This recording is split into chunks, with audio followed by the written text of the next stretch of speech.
Hello hi नमस्कार, मैं हरिंदर स्वामी और आप देख रहे हैं पशुओं की खबर। और हम फतियाबाद के कुकड़ावली गांव में आए हुए हैं, जहां पर एक पशुओं का कैंप लगा हुआ है, जहां पशु पालक बैठे हुए हैं और डॉक्टर संजय नरवाल के बारे में हम रेगुलर बताते हैं। क्यों बताते हैं? क्योंकि हम उनके पीछे पीछे रहते हैं। पीछे इसलिए रहते हैं क्योंकि वो पशुओं की चिंता करते हैं और हम भी उनकी खबर को दिखाने के लिए एक्साइटेड रहते हैं, क्योंकि एक एक किसान को घर घर जाकर उनको समझाना बताना, ये संजय नरवाल जी अपने एक कहते हैं कि बीड़ा उठाए हुए हैं। और हम गांव में, ये सरकारी हॉस्पिटल है, देख सकते हैं कि यहाँ एक कैंप लगा हुआ है और डॉक्टर संजय नरवाल जी और यहाँ डॉक्टर सचिन है या जो भी डॉक्टर हैं, संदीप जी हैं, वो भी यहाँ बैठे हुए हैं। और किसान जो है एक्टिव किसान है, जिन्हें अपने पशुओं की चिंता है, वो यहाँ आप देख सकते हैं कि कितनी ठंड है और ठंड में भी अपने पशुओं की कहते हैं कि बीमारियों की क्या क्या बीमारी से बचाव किया जाए, तो उनके लिए भी यहाँ बैठे हुए हैं। और हम जो किसान हैं, किसानों को भी अभी मिलवाएंगे, बात कराएंगे। ये देखिए हमारे यहाँ पर एक ताऊ जी हैं और ये देख सकते हैं ये किसान बैठे हुए हैं। आगे आने सर, तो मैं जानता हूँ, क्या नाम है सर आपका? जिले सिंह जी। आज डॉक्टर साहब ने बड़ी कहते हैं कि बारीकी से जानकारियाँ दे रहे थे, क्या क्या जानकारी मिली आपको, कैसे कैसे थोड़ा बताएंगे? पेट का कीड़ा की, खास की, गुजलेगी, पशु बार बार रिपीट होना, देना होना, फैलाना रोग, सब की जानकारी दी। अच्छा, ये जो आप देख सकते हैं, मैं दिखा दूं कि ये सभी किसानों ने अपनी समस्याएं बताई हैं। पशु का बार बार फिरना, पशु लेट बोलना, थनेला, जैरना पड़ना, मिट्टी खाना और एक एलर्जी, और ये कहते हैं कि गोबर का पतला करना, लंबे समय से पीछा दिखाना, मतलब फूल दिखाना, जो कि किसान अपनी भाषा में बोलते हैं, और बच्चेदानी तैयार ना होना, कि ये ऐसी समस्याएं गांव में पशुओं के साथ आती हैं और डॉक्टर साहब बड़ी बारीकी से बताते हैं। अब डॉक्टर संजय नरवाल जी से भी जानेंगे। डॉक्टर साहब, लगातार आप गांव में देखते हैं, हम भी आपके पीछे पीछे रहते हैं और हमें भी नू समझ लो कि 10% तो हम भी डॉक्टर बनते जा रहे हैं, आपके पीछे पीछे जा रहे हैं, आपकी जानकारियाँ ले लेके। तो आज ये गाँव में आए हैं, तो ये 10-12 समस्या थे, इनका समाधान आपने बताया, तो कैसा महसूस करते हैं, तो ये बताइए। देखो, सबसे अच्छी बात यह है कि हम पशुपालक भाइयों को जागरूक करते हैं।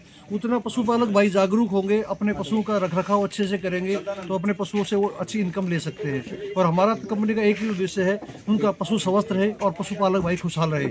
यही हम उद्देश्य के साथ काम कर रहे हैं और इनके पशु स्वस्थ रहे, ये उद्देश्य है। अच्छा, पशुओं के साथ जैसे किसान लगातार कहते हैं कि अपने पशुओं से दूध वगैरह निकालने के लिए एक कहते हैं कि वो पशुओं के साथ पशु बन जाता है। आप पशुपालकों से मिलता है तो कैसा फील करते हैं? बहुत अच्छा लगता है। ऐसा नहीं है कि पशुपालक भाई पशुओं के साथ पशु बनते हैं।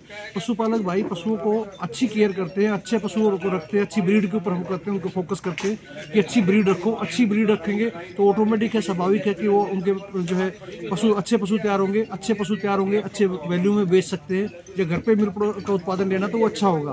तो हमेशा बहुत पशुपालक भाइयों में अब जागृति आ रही है और हमारा एक ही वो उद्देश्य है कि पशुपालन जागरण अभियान हम चला रहे हैं ताकि पशुपालक भाइयों को ज़्यादा से ज़्यादा हम जागरूक कर सकें। ये कब से चलाया हुआ है सर? ये हमने 2 साल हो गए, अब इसको थोड़ा और स्पीडअप पकड़ा है और अभी तक हम लगभग जो है 550 पशुपालक भाइयों को जागरूक कर चुके हैं कैंपों के माध्यम से।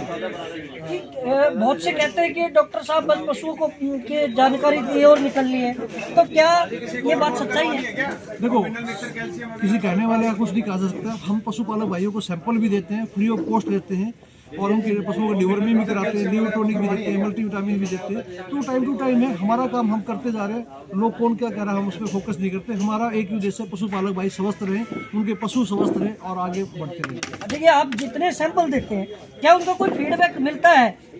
हाँ, हमारी टीम फीडबैक लेती है प्रॉपर्ली, क्योंकि इस पशुपालक भाई को पशुओं को दिया, उससे क्या बेनिफिट हुआ है, तो हमारे प्रोडक्ट के अंदर कोई इंप्रूवमेंट करनी है तो पशुपालक भाइयों से भी फीडबैक देते हैं। और पशुपालक भाई ऑटोमेटिक, हमारी पूरी टीम है बैकेंड पे, पीएमटी टीम के अंदर हमारे जो अच्छे लोग काम करते हैं, तो वो सब प्रोडक्ट डेवलपमेंट के ऊपर काम करते हैं। अच्छा, पशुपालकों को क्या संदेश देंगे कि वो एक अच्छा प्रोग्रेसिव किसान बने, प्रोग्रेसिव पशुपालक बने? पशुपालक भाइयों के लिए ये संदेश है कि वो हमें पशुओं के टाइम से डिवर्मिंग कराएं, कोई भी समस्या आती है तुरंत डॉक्टर से सलाह करें, मिनरल मिक्सचर उसको जैसे शक्तिमान गोल्ड है रेगुलर बेसिस पे दें, लीवर टॉनिक उसको दें, जो भी रिक्वायरमेंट है पशुपालक भाई टाइम से देंगे। और जो पशुओं पे खर्चा करेंगे ना वो इन्वेस्टमेंट करके करेंगे तो ज़्यादा आउटकम आएगा, ना कि खर्चा। ये क्या दवाई है, क्या है ये शक्तिमीन गोल्ड क्या है ये? शक्तिमीन गोल्ड बेसिकली एक जो है मिनरल मिक्सचर है, जिससे पशुओं के जो है बार बार फिरने की समस्या है, नए दूध नहीं हो रहा है, बच्चेदानी की डेवलपमेंट नहीं हो रही है, हड्डियां मजबूत होती है, इससे रोग प्रतिरोधक क्षमता बढ़ती है और घास के स्वाद में पशु खुश होकर के खाता है। ये सारे के सारे बेनिफिट्स। अगर नहीं खाता है तो उसको इसका कोई इलाज है, कोई कहते हैं? देखो ग्रास फ्लेवर में पशु को टेस्ट का नहीं मालूम पड़ता, लेकिन फ्रेगनेंस से पता चलता है इसके अंदर ग्रास का फ्लेवर है, पशु खुश होकर खाता है। और अभी ऐसी कोई समस्या नहीं कि पशु ना खाए, खुश जहाँ जिस भी पशु पालक भाई को दिया है सब पशुपालक भाई खुश होकर खाते हैं। एक ये दवाई के लिए बड़ी गारंटी लेते हैं, क्या है सर ये थोड़ा सा ये बताएंगे? हिपाल्यू प्लस बेसिकली एक लीवर टॉनिक है, जिससे कि पशुओं का लीवर स्ट्रॉन्ग होता है। जो पशु कमजोर है, ग्रोथ नहीं हो पाती या उनका लीवर कमजोर है, उस केस में हिपाल्यू प्लस उनकी ग्रोथ में हेल्प करता है। या जो पशु कमजोर हैं उनको डिवर्मिंग के साथ हम इसको रिकमेंड करते हैं। मिल्क प्रोडक्शन नहीं चल रहा है, पशु को खाया पिया नहीं लग रहा है, बदहजमी है या जो है सूखी तूड़ी खा रहा है, उस केस में जो है हिपाल्यू प्लस काम करता है। डॉक्टर साहब इतनी ठंड में आप सुबह कितने बजे निकलते हैं किसानों से मिलने? वो देखो पशुपालक भाई किस टाइम फ्री है, 8 बजे का समय होगा तो 8 बजे भी मिलते हैं, 9 बजे का समय है, 10 बजे का है, या सुबह पशुपालक भाई कई बार सोसाइटी है वहाँ 6 बजे का समय, 6 बजे पहुँचते हैं। तो हम अपना समय नहीं देखते, हम तो पशुपालक भाई किस टाइम जो फ्री है किस टाइम उनको कहने का मतलब है कि जब तक पशुपालक आराम की नींद ना सोएंगे तब आप भी नहीं सोएंगे। बिल्कुल बिल्कुल। तो पशुपालक भाई के पशु के स्वस्थ रहेंगे तो ऑटोमेटिक है हम टेंशन फ्री रहेंगे। हमारा एक ही उद्देश्य है कि पशुपालक भाइयों को जागरूक करना और उनके पशुओं से उनकी इनकम को बढ़ाना। एक आपकी किताब है पशुपालक अपनी आमदनी कैसे बढ़ाए, पशु नहीं सोच बदलो, ये क्या है थोड़ा सा बताएंगे? देखो बहुत अच्छी बात कही अरविंद जी आपने कि पशु नहीं सोच बदलो। पशुपालक भाई ने 2-4 बार पशु फिर गया, नए दूध नहीं हो रहा है तो क्या करता है, कार्ड उड़ा दे देता है।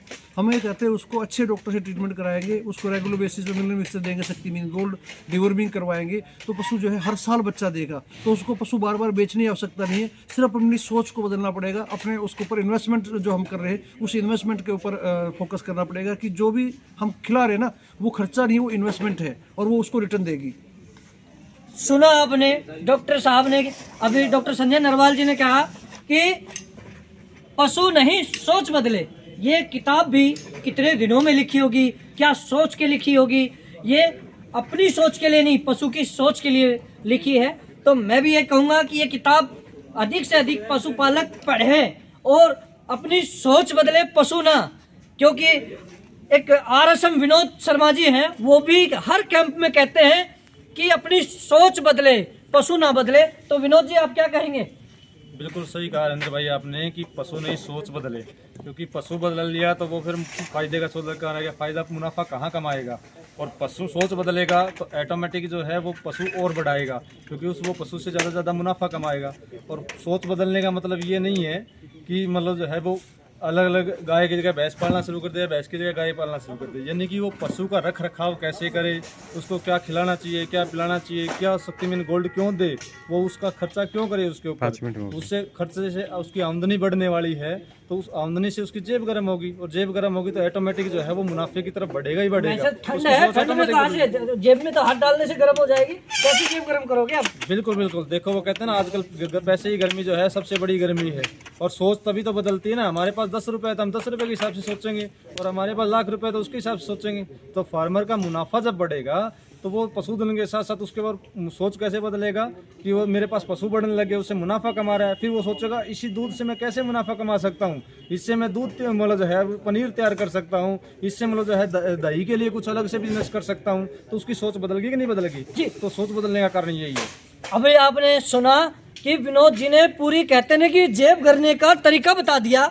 तो पशुपालक भाई आप भी जेब गर्म करिए। और पीछे मेरे साथ डॉक्टर हैं, डॉक्टर संदीप जी, मैं उनसे जानूंगा कि जो पशुओं के लिए कहते हैं कि बड़े दिन रात बड़ी मेहनत करते हैं पशुपालक, इनके पास आए और कोई भी सरकारी स्कीम है वो जाने। अभी सरकारी स्कीम के बारे में जानते हैं कि सरकार द्वारा क्या क्या स्कीम दी गई है। सरकार ऐसे इंश्योरेंस के बारे में स्कीम देती है, लगभग 100 रुपये, 200 रुपये, 300 रुपये में इंश्योरेंस की स्कीम दे रही है। और मिल्क रिकॉर्डिंग भी कराती है हर साल, लगभग गाय भैंस की दूध के हिसाब से 10,000 20,000 का इनाम रखा है।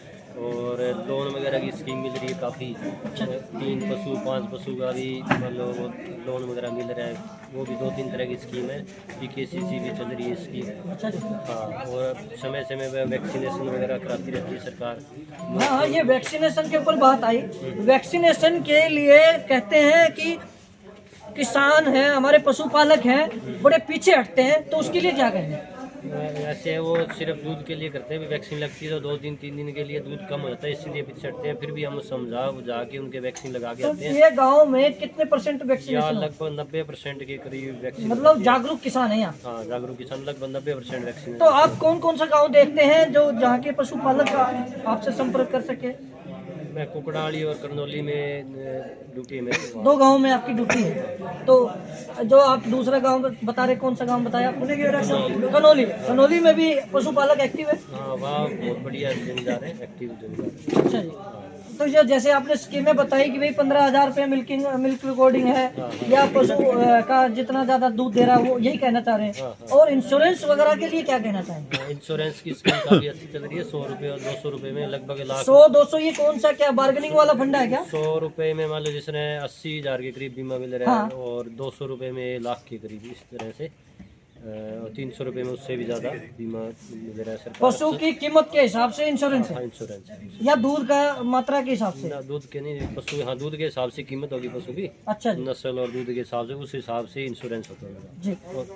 और वैसे तो अगर मार्केट से कराते हैं तो लगभग 1100-1200 रुपये में होता है वो बीमा। और सरकार सब्सिडी में सिर्फ 100, 200 और 300 रुपये में। और कुछ नई स्कीम है जिससे किसान या पशुपालक कि सरकार से कोई बेनिफिट उठा सके? सरकार के जो है हेल्थ के लिए तो डॉक्टर वगैरह होते ही हैं, और बाकी इंश्योरेंस का भी स्कीम है, लोन भी मिल रहा है। लोन के हिसाब लोन कौन कैसे लोन मिल सकते लोन हैं? एक तो पशुपालन में अगर कोई 2 भैंस खरीदना चाहे तो कितना लोन मिलता है? ये क्या तो प्रोसेस क्या है? 3 भैंस के लिए सरकार लगभग 1.5 लाख रुपए, 1,60,000 रुपये का इंश्योरेंस। 2 भैंस का?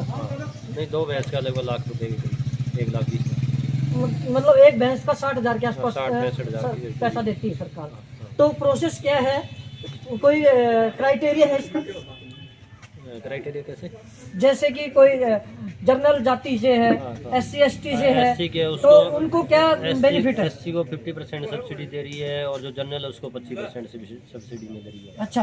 हाँ, वो सब्सिडी वगैरह की भी सुविधा है सरकार की तरफ से। जी। अभी डॉक्टर साहब ने पशुपालकों के लिए बताया, फतेहाबाद के ये करनौली गांव और कुकड़ावली गांव है, यहाँ के किसान डॉक्टर साहब से संपर्क कर सकते हैं। कोई डॉक्टर साहब संपर्क नंबर लगभग लगा रखे हैं सेंटर के ऊपर, 94 662 60 780। तो डॉक्टर साहब ने अपना नंबर बताया है, ये 2 गांव के लोग संपर्क कर सकते हैं। और वीडियो को ज़्यादा से ज़्यादा शेयर करें, क्योंकि ये आपके गांव की, आपके किसान की और हमारे किसान की भलाई की खबरें हैं। तो आप ज़्यादा से ज़्यादा शेयर करें। नमस्कार, आगे फिर मिलते हैं।